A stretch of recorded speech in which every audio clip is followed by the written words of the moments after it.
was always passionate for music.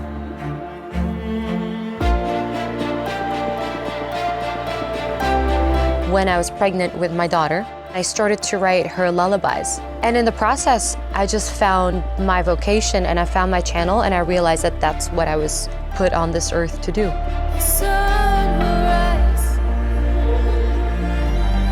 And ever since I followed that path, all the pieces of the puzzles just naturally converged. It was not effortless in the sense that the road was effortless. The road was very, very difficult, but what was effortless was my construction of the music.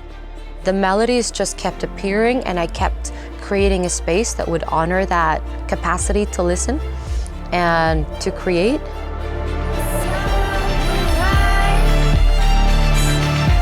And that creative drive just became the pillar of my life.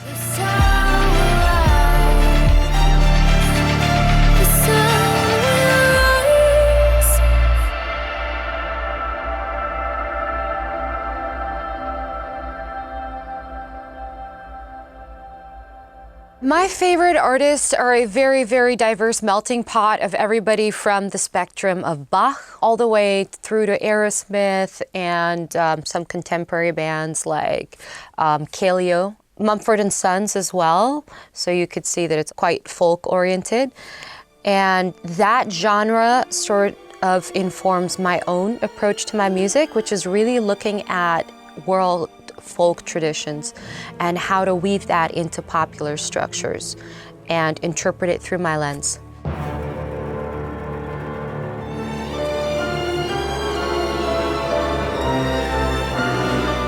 I called the album Sandstorm because it was an alternative illustration of what a sandstorm feels like. I was reading Paulo Coelho's book, The Alchemist, and he described sandstorm as a dance, which I'd never actually seen or heard before. We don't realize this classical music is everywhere. So while most people are listening to pop, I can actually hear those sounds everywhere else. And the ad campaigns, film scores were my favorite things, but also actual classical music.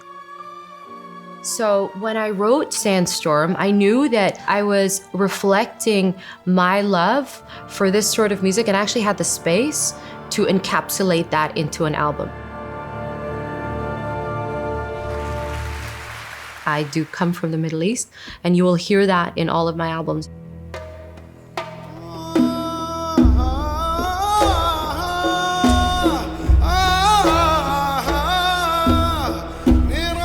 Fajiti was my first attempt at incorporating traditional Qatari percussion, specifically pearl diving percussion, and chanting into a Western-style symphonic configuration. Fajiti means music of the sea, and there are 5 different percussion patterns that are attributed to this type of music. And the function of that is to basically tell the story of pearl diving. So I felt that it was a very important pillar to preserve and to incorporate into our experience in terms of developing our musical infrastructure.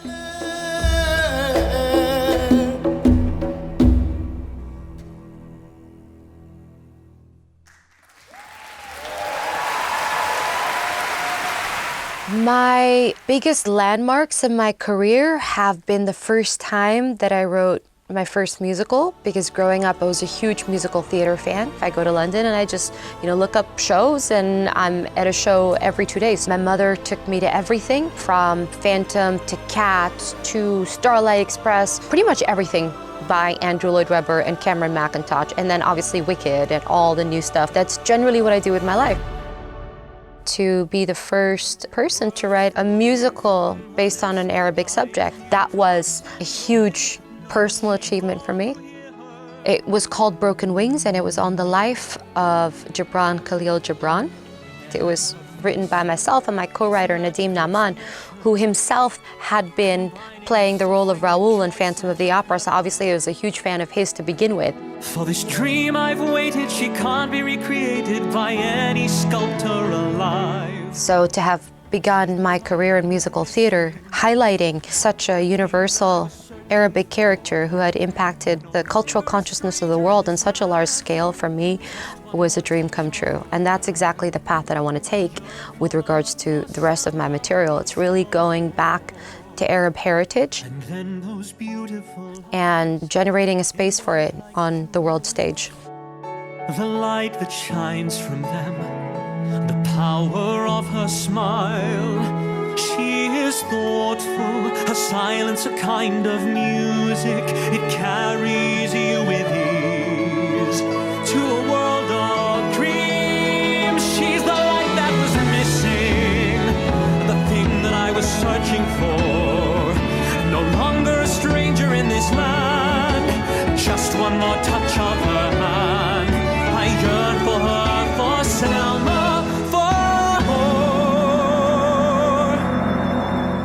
So my next musical after Broken Wings, it was based on the life of 13th century philosopher poet Rumi, and I wrote it during COVID, which was a period of time where his quotes helped us create a framework to deal with everything that was going on around us. It makes no difference whether we win or lose.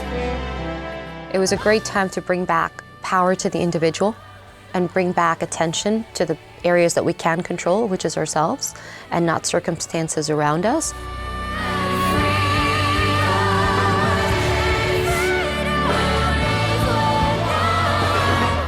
Also to, again, bring back the human, which is Rumi, to a body of work that has been celebrated all over the world, but again, we don't have a relationship with the man behind it. So we decided to, again, reclaim the man behind the myth. I first debuted Rumi at the Colosseum in London, a capacity of 2,500 people. So it was such an honor to debut Rumi at the home of the English National Opera. It was very well attended, and people just loved finally being able to have access to a subject and a texture and a world that they hadn't previously made any contact with on a West End stage.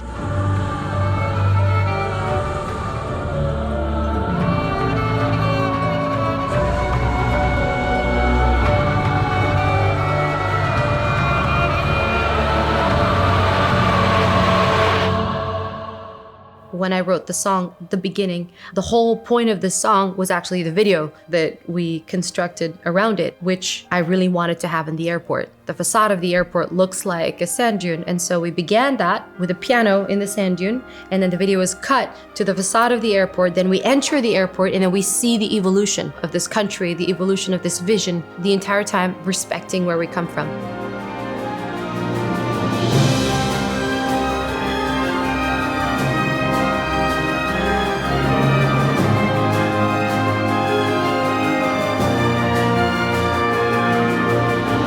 And demonstrating the fact that this beginning is not something that we leave in the past. It's something that is always going to color our present. It's always going to provide that distinctive identity that we have.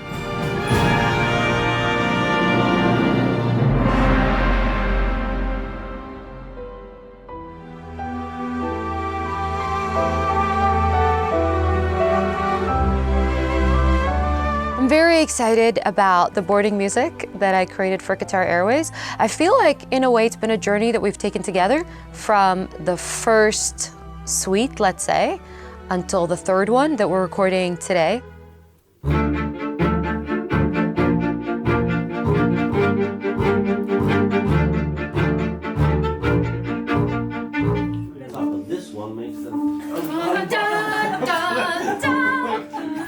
And the third one is essentially the latest phase in the evolution of the sound that maintains respect for the DNA of the original track and, of course, the DNA of Qatar Airways as a brand and as an organic, living, breathing entity that has its prominence in the marketplace because of the amazing people that are involved in it and the commitment to creating the best ever service. Guys, sounds really Even good. you're feeling yourself right now, aren't you? With all of this. It's good. Like, yeah. This latest song maintains a similar spirit, a similar character, but it's much more vast in its scope. You have those very intimate melodies. You have that uplifting, magical sort of sensation with it that allows you to take flight, but at the same time gives you the security of being grounded. That's where the music lies.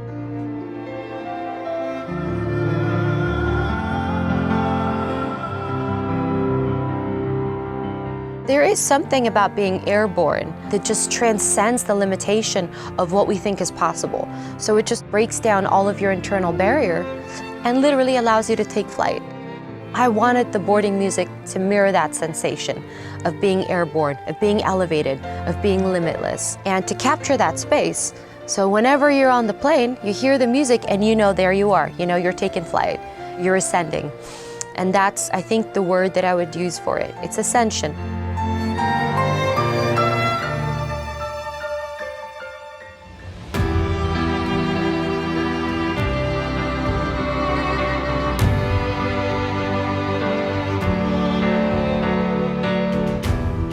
Sound of silence carries on. Hope for Gaza was written as an endeavor to blur the barriers between the harsh realities of their lives and what is possible. The whole point of the song is it's a message of hope, but more than that, it's a message that says, we are there, we see you, we're with you. Hope is provided when they realize that they're not isolated from the rest of the world, and the rest of the world are there to help them overcome at least some of the barriers that they face. To the loudest of your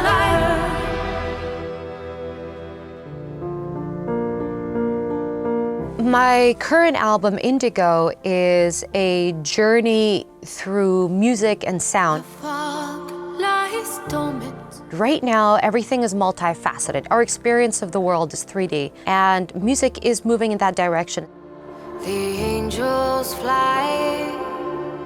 It's not just about the sonic components of it, it's all about art. And that's a new direction of my work generally. It's audiovisual.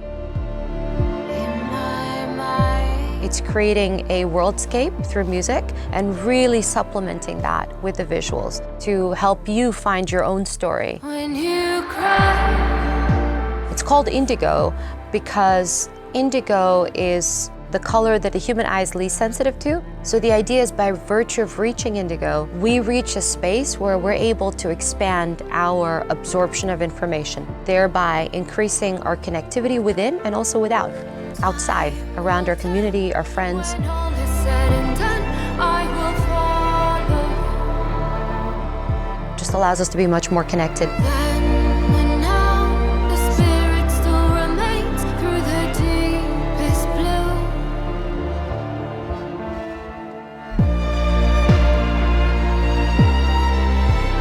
I will follow. Music has definitely taken over. It's a part of my soul. Music is endless and the possibilities are endless. It's just about opening your mind, not confining yourself, and then seeing where your inspiration takes you.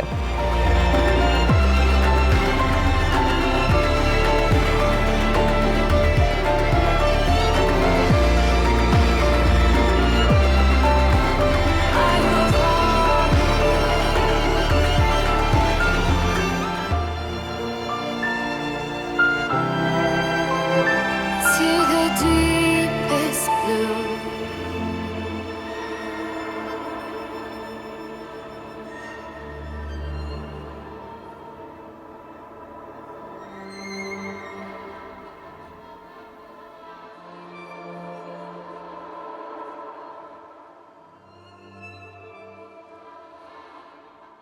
If I construct a playlist, which I do on a daily basis, by the way, just to let you know, we would start with a little bit of film music, you know? So I would probably start with Truman Sleeps by Philip Glass, because it's a nice sort of entry. And then we would go over to Kaleo.